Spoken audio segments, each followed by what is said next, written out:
With countless standout sneaker releases already hitting shelves this year, predicting which pairs will dominate year-end best of lists feels more difficult than ever. However, one name that continues to command attention is the Air Jordan 1 High OG Shattered Backboard. For sneakerheads who entered the scene in the last decade, this colorway is nearly legendary. First launched in 2015 and celebrated for its exceptional leather quality, captivating story tied to MJ's dunk in Italy, and its striking orange hue. The 2025 edition now takes a major step toward release, with official images surfacing online. These reveal key details like basketball-themed insoles and a retro-inspired crackled shoebox, evoking the original's charm.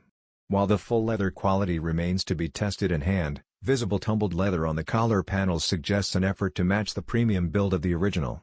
Scheduled to drop on August 13 in both adult and G's sizing, this is one release to watch closely.